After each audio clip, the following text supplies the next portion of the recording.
Hello guys. Welcome back to GoodBis Instead Of Hello. Now on with the podcast. Right then. It's that time of day again. Right then. Yeah. So we've been quite quiet this past week or so. Yeah. We are very busy at the moment. We've got a few issues in our personal lives that are taking up a bit of extra time than before. Yeah. And I think we have slightly more important things to worry about, but we are trying to fit this regime and get it back on track again. Yeah. So this is why we're doing this podcast on a Friday, because we want this out And it'll for be our next guide. Yeah, it'll be out next Friday, right? Yeah. Yeah. So yeah, we're currently sitting here in a love seat, drinking, was it Malibu and orange juice? Malibu and orange juice, which I fucking hate Malibu. It tastes pretty bomb though. Yeah, it's nice. Alright. It's alright considering it's coconut. Yeah, you did stir mine, so all I can taste at the moment is orange juice, and I reckon if I get about an inch down to this fucking drink, that'll be like a slap on the Pure. arse. Oh yeah, it'll be absolutely delectable. Can't wait. So, we're not going to play this song because we might have a copyright infringement again. Oh, it's starting. I can taste Amber it already. Can you stop saying the name? Because when I was editing the last one, right, I was like really timid in case I don't know, they might copyright the name as well. Oh, so I was just like, I'll edit it out. No, and if fuck copyright the name. It's like freedom of speech. Say what you fucking want within reason. I guess so. So, we've got this new song. You've heard it, haven't you? What is it? If it's So I've got two actually. So we've got Sparrow by Emily Sandé. I think it's an amazing song. It's brought her back to her roots. Yeah. She's quite gospel in her own right. Isn't she the one that's like a surgeon or something, like a doctor? I don't think so.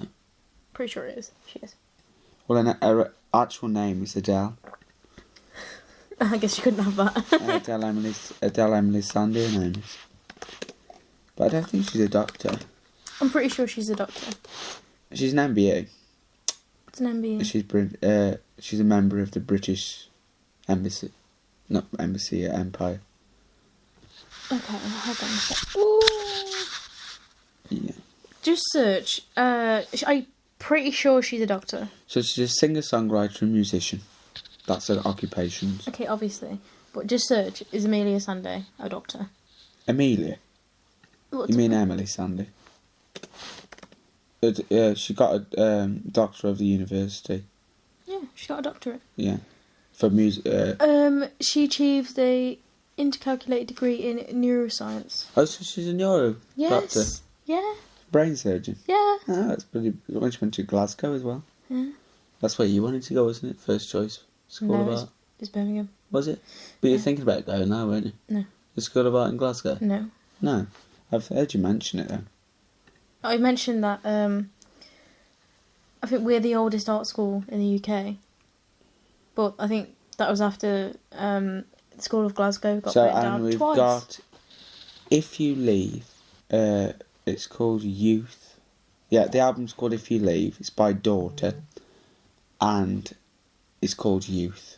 Okay, you've already said that. Yeah. And I come across this song the other day. I think it was on Afterlife Netflix series. Yeah. And I quite like the song. It's a really nice song. Let's have a look at the lyrics. What, you can see the lyrics? So I think it's about life, I think, if I remember right. It's very simple, but it's a really nice song. It looks a bit depressing. Well, it depends on how you define depressing. Sad. Well, I'm a very happy person for listening to sad songs. It teaches you that not everything's awful in life, that we have it better than these sad individuals that write songs. Not necessarily sad, they're just writing for a certain demographic. Or a certain aspect in her life, Maybe. which is what most songwriters do. I think they I guess they record their own emotion for a song. But I think they write it so I other think people one feel... of the biggest kind of, spotlight of that is Adele. All of her emotions are written into a song. God, she's been sad, she's been cheated on. Happy. Happy. I think there are signs of some kind of abuse in her songs. Like mental abuse, it seems like to me. That's my own point of view. I don't know if she's trying to give that off, that kind of point of view. Probably. But I think she has suffered some kind of abuse. Yeah. Emotional trauma. Yeah, certainly. I think we could possibly talk about TV programmes on what we've been watching. Well, I've been watching Afterlife, Yeah. Working Moms. Which I suggested. Yeah, and Working I Mums. finished series 2 and 3 on Yes Movies. Which is an illegal... No, it's not, because I'm only streaming. I didn't download. Still. You're allowed to stream. But yeah, I really enjoyed that. We finished Frankie and Grace, which is absolutely amazing as well. I don't think I finished Frankie and Grace, actually. You should finish it. I don't know, I've been watching a bunch of shit. See, I suggest... Oh my god, we've got to speak about this. The disappearance of Madeleine McCann. Oh! Yes, honey bun. Let's do that. Oh my god. I have seen people's point of views before watching it. Yeah. And after, and I tell you what, every person I've spoken to, it's completely changed. I guess I think our perceptions has changed because we've only seen the case. It's decluttered the shit that was pumped into into the newspapers. Exactly. What we've only seen about the case is through newsagents and obviously reporting, and we found out. We've come to the conclusion that they're not guilty, and even the British police have said there's not one shred of evidence to say that the parents had anything to do with this disappearance of Madeleine McCann. Well, I'm not quite sure what happened to her. To be quite honest with you, I'm just going to throw that out there. I think the Portuguese police knew who did it.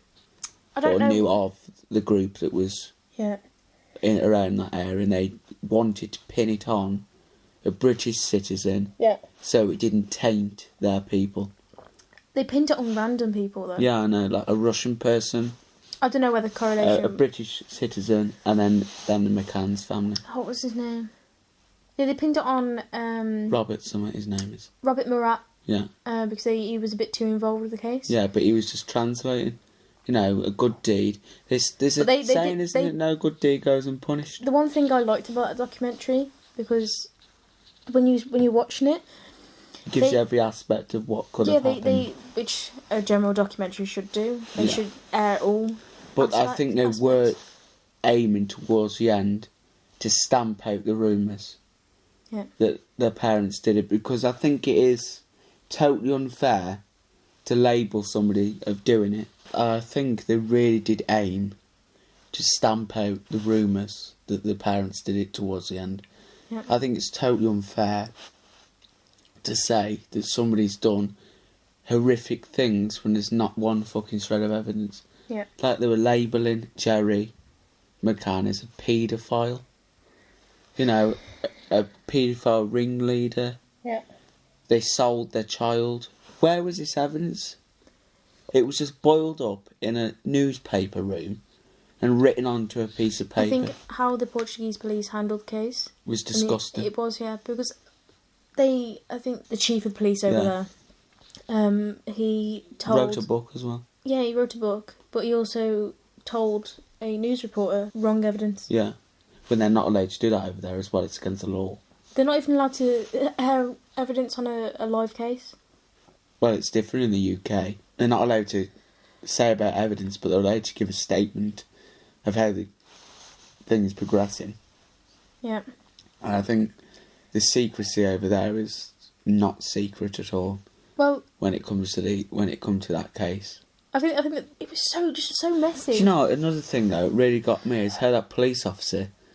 There's 2 different cases of children that went missing. Yep. And then one was found dead. Well, wasn't found dead, but he stuck on the parents that they cut their child up and put him in a fridge. And they tried to say that about the McCann family as well. Yep. But there was no... The fridge they said that happened, there was no way they could have fit a body in it. Even the police said that. So, yeah, let's move on from that, because I think we should leave that for viewers to watch. Well, I'm just going to summarise. I don't think the parents were involved, but No. From what I saw from the documentary anyway. Which was most of the case. But I have no clue what happened to her. Well, that they don't know what happened to her. I think it probably was an abduction. I don't think. Yeah, I think it was, and I thought they were brought... I think this child was brought out of the world and it's been taken underground to the point where you won't see her for years and years. Yeah. So I've found this medical article. Yeah. 2 men might be second and third to be cured of HIV.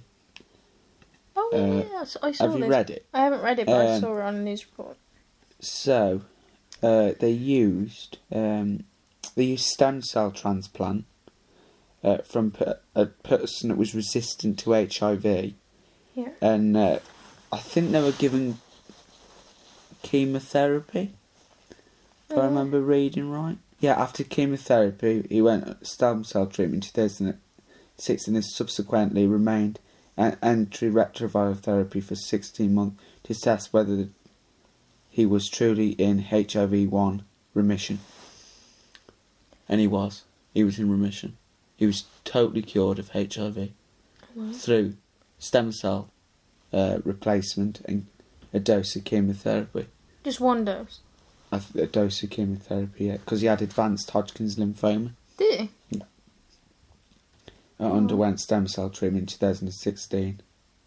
Because when you have HIV, you're prone to having certain cancers. Mm. So I think it's kind of, give a little bit of... And he remains undetectable. Oh well, fair play. Yeah. So there's another dude as well. Yeah, there's 3 people. They underwent very similar... treatments? Very similar treatments. But the third one was a trial to test if it was actually the case that the things happened again, like stem cell replacement and chemotherapy, to see if it would work. Yeah. And it did. They managed to replicate again.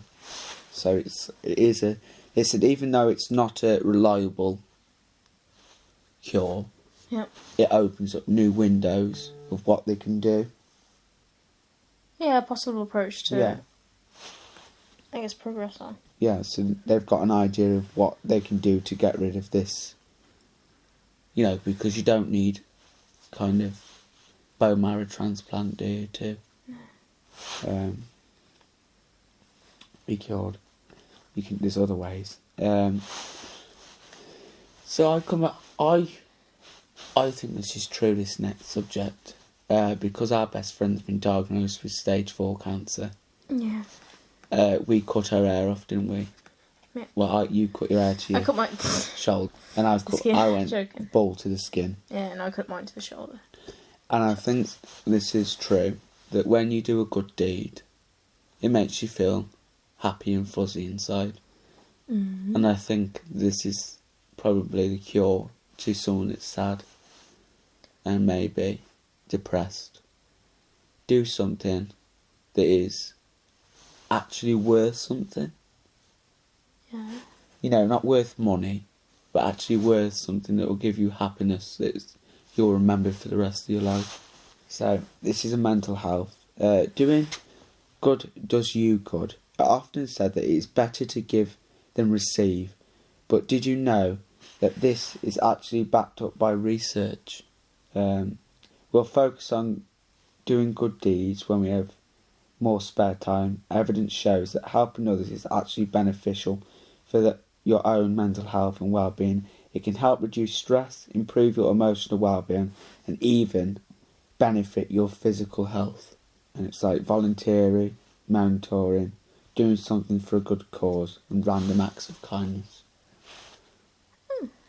So we've done something for a good cause.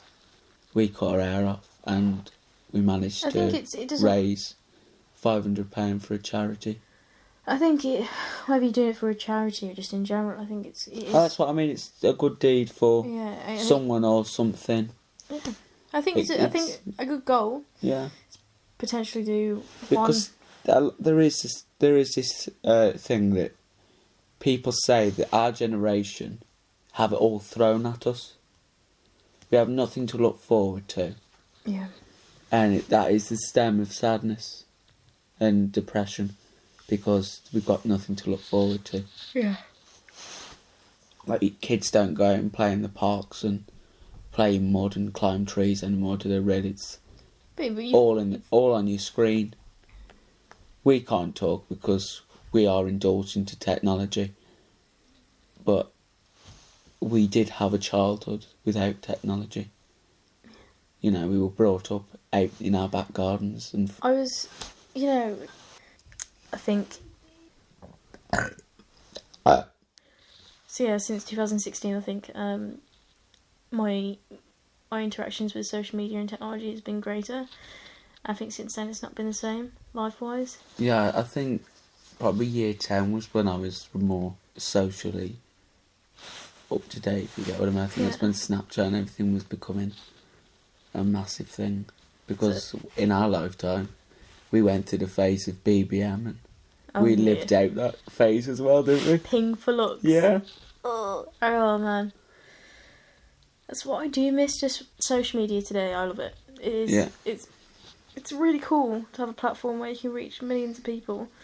But then you can reach millions of people. You can reach millions of people, but you can lose the people around you. Exactly. We're more social, but less social at the same time. Yeah, we're socially... We're physically less social, but... I think the term to summarise it is socially isolated. Yeah.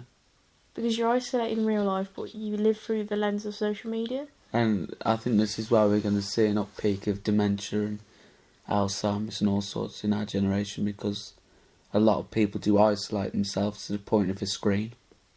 Yeah, because I've had this thought before. I'm like, what's the point in going out when I can just call you or video call you? Well, there's physical interaction, isn't there? Mm. But then again, I mean that's a perfect example. It's just social media is just a constant distraction. And I think that's why relationships struggle to work these days. Yeah, that's exactly why. I think the leading cause of divorces as well is because you get to know someone through a phone, essentially. You don't get to know them face to face, and I've said this to you before. Oh yeah, you get let down by face value. It's so easy to lie through a screen than it is face to face. Oh yeah, you can lie face to face, but you have to have some sort of You need that wall to come down eventually. Exactly, and I think because this generation, well, I don't think it's our generation, but I think it's Generation Z, isn't it? Z, that's it. Same thing. I'll leave that in. I think because we're so in tune with our phones, and we're isolated. We don't understand. I don't think it's the phones that. No, it is. It is. It's not. It's the. It's the way that we're notified.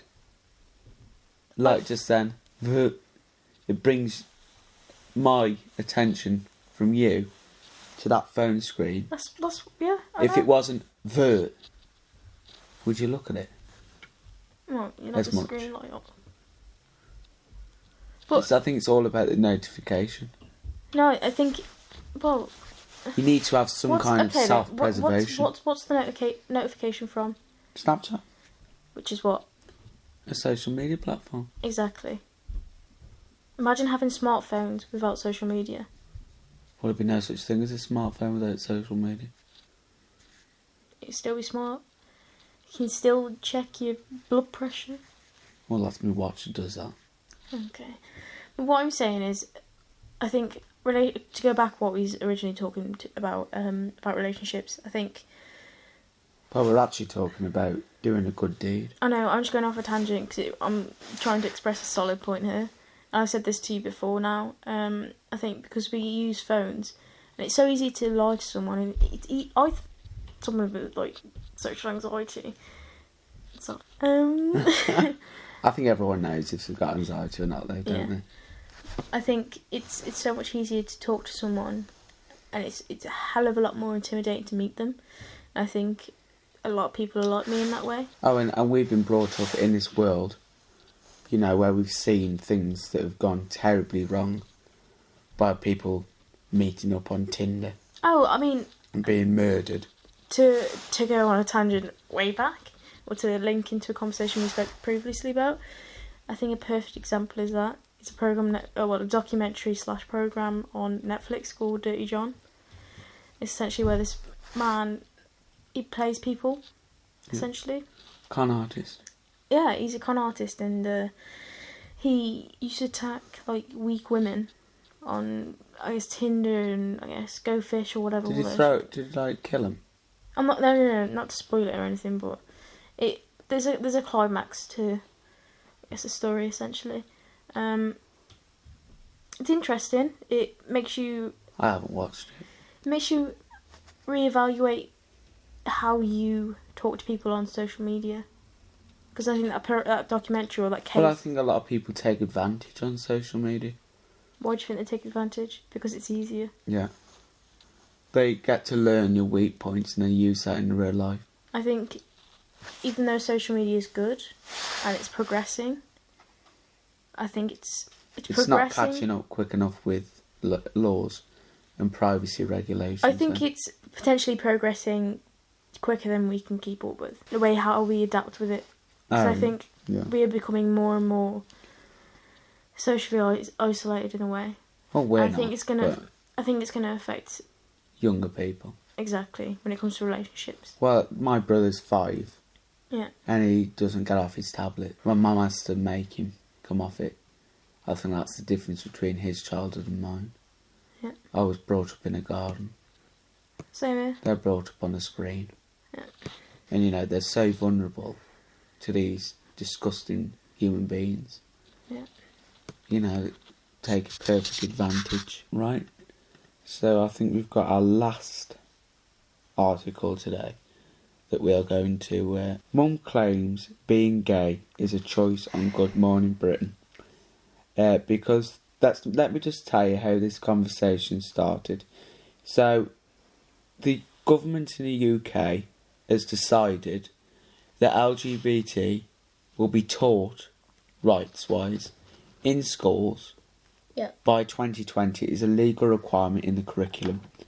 And a lot of minority and majority religions and cultures are strongly saying to these, you know, head teachers and counsellors in that area that they don't want their children's minds to be poisoned. Oh, God. That is the exact words of these people that are having marches across the UK. Could I just pick apart that for a bit? I don't understand. I thought the Bible, as itself, taught or teaches people to love everyone. Yeah. So this woman is a Christian mother, has claimed that being gay is a choice while appearing on Good Morning Britain. Well, sweet pea, if being gay is a choice, then so is being straight. That's basically it. So, okay, sweet pea. You know, if being gay is a choice, then so is being straight. So, okay. Again, just don't... No, this is Christian shit. Who is a client of anti-LGBT lobbying group Christian Concern.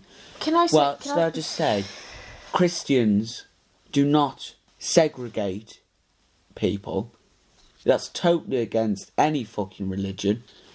You do not segregate and make humans feel like they are nothing by making a choice. These people are bullied from the moment they come out in school most of the time. Oh, do they really think that they are gonna live that lifestyle? It's meant to be a choice. I tell you what, coming from my point of view, if I had a choice, I'd choose to be straight. Because we live in a society where we all want an easy life. And being gay is not a fucking easy life. And nor is being transgender, bisexual, fucking whatever it is on this. It's not an easy life. So it's not a fucking choice. I was born like it. And I like who I am. But if I was to choose, I'd choose to be straight because it's straightforward. You don't get asked in the streets, why are you straight then? What's your position? You don't get asked that in the street, do you? Do you like a fist up your arse? Do they ask that to a straight person? No, they fucking don't. So what's your opinion, darling? I think someone needs a lolly. No, I think it's... this is why people are being bullied. And that's why we should have this in this fucking school. I'll pinpoint my opinion on this. I think at the end of the day, as I was saying before you interrupted me, it's not a choice at the end of the day. And they just made that fucking clear, didn't they? I know. I'm just going off what you said as well. It's the Bible. I've never read it. I'm not a religious person. But at the end of the... I thought it teaches love across all boards, no matter what person. I think she thinks that by having these LGBT lessons is going to poison a child. She's already poisoned a child under these assumptions that gay people or LGBT people shouldn't be in this world or in this society. And I think that child is going to grow with as much hatred, if not more, than her mother or her father or the family members. And I think people like this, they just... At the end of the day, it's I think there's a TV show on it, isn't there, where they put bigoted people in a position where they have to live with people of different sexuality and gender. I don't know. I think there is, and by the end of it, these people have totally changed the whole kind of thought path of if it's a choice or not. Yeah, that's it. That's the end of the podcast. A very heated podcast. Well done, Liam. Yeah, well, it's the fucking opinions. truth. But yeah, thanks for listening. This might be a very short podcast, but I guess... Goodbye. Bye.